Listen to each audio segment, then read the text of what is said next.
I heard a good joke. Let's hear it. Why don't people like to eat turkey? I don't know. Why don't people like to eat turkey? Because they taste foul. Get it? I don't get what's so funny about that. It's a play on words. Foul is another name for turkey. But it also means bad, such as bad weather or bad tasting. I still don't get it. What's wrong with turkey? I think turkey tastes good. Well, I don't. Turkey is gross. Are we going to have to eat that this Thanksgiving again? Too? Mom? Well, that's a good question. What would you like to do for Thanksgiving this year? Maybe we could go out for dinner.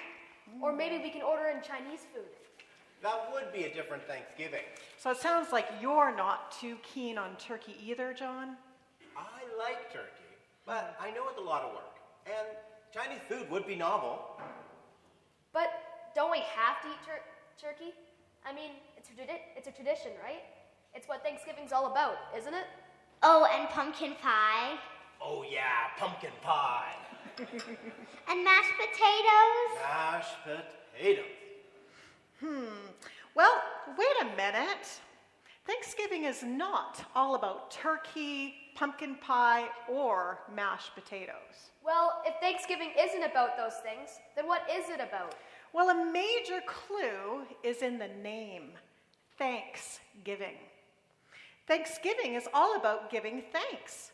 It's supposed to be about giving thanks to God for all of the ways that God has blessed us and taken care of us in the past. So how did Thanksgiving get started then?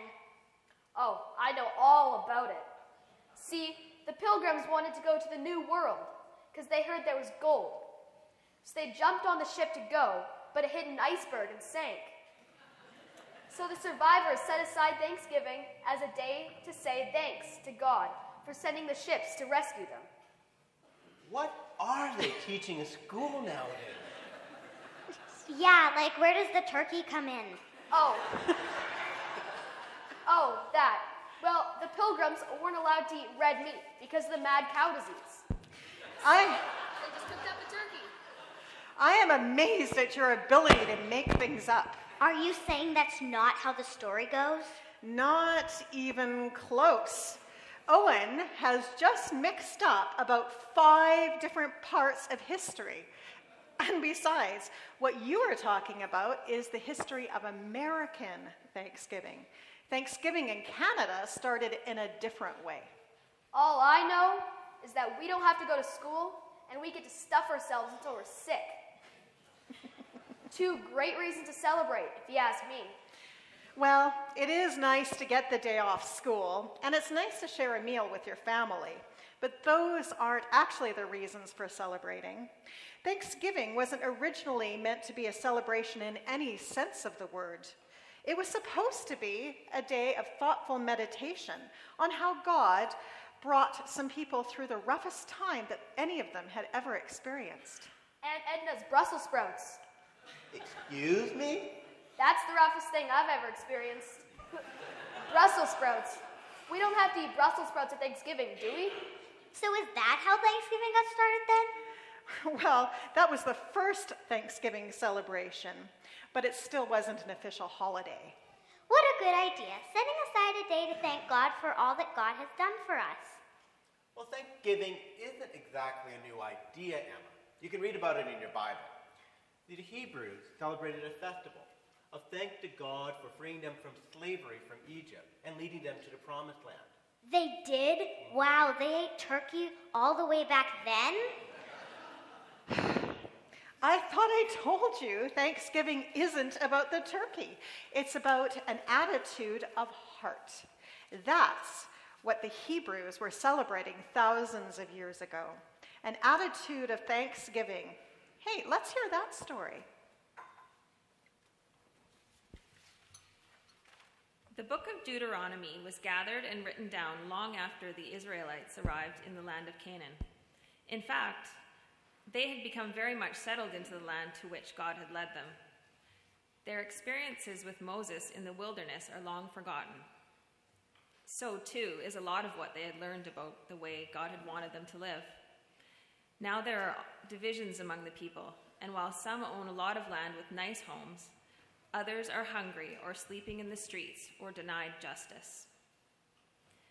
The book of Deuteronomy was organized as a series of talks given by Moses to the Israelite people in Moab, just before they crossed the Jordan River back into the Promised Land. It reminds the people about what God has done for them and what God has called them to be. Hear this reading from Deuteronomy. The Lord your God is bringing you into a fertile land, a land that has rivers and springs and underground streams gushing out into the valleys and hills, a land that produces wheat and barley, grapes, figs, pomegranates, olives, and honey. There you will never go hungry or ever be in need. Its rocks have iron in them, and from its hills you can mine copper. You will have all you want to eat, and you will give thanks to God for the fertile land that he has given you. Make certain that you do not forget the Lord your God. Do not fail to obey any of God's laws that I am giving you today. When you have all you want to eat and have built good houses to live in, and when your cattle and sheep, your silver and gold, and all your other possessions have increased, be sure that you do not become proud and forget that it was God who rescued you from Egypt, where you were slaves. It was God who led you through that vast and terrifying desert, where there were poisonous snakes and scorpions. In that dry and waterless land, it was God who made water flow out of solid rock for you. In the desert, God gave you manna to eat, food that your ancestors had never eaten, and sent hardships on you to test you, so that in the end, God could bless you with good things. So then, you must never think that you have made yourselves wealthy by your own power and strength. Remember that it is the Lord your God who gives you the power to become rich. God does this because God is still faithful today to the covenant that was made with your ancestors. Wow, she really gets into it, doesn't she? Somebody get that girl a tambourine. Well, she sure does get into it. She's passionate about giving thanks to God, and we all need to be passionate about Thanksgiving. I can be passionate about Thanksgiving. God, thank you for turkey. And mashed potatoes. Oh, and cranberry sauce. I love cranberry sauce. Okay, I get it. History lesson over, but promise me something, all of you, all right? You got it. What's that? Well, just promise me that when we sit down to our big turkey dinner, or whatever we're going to have this year, that you'll think about what I told you and remember that Thanksgiving is not about the food or the vacation day. Can do. No problem. Oh, and if you can also remember to have an attitude of thanksgiving and really thank God for all that God has blessed us with.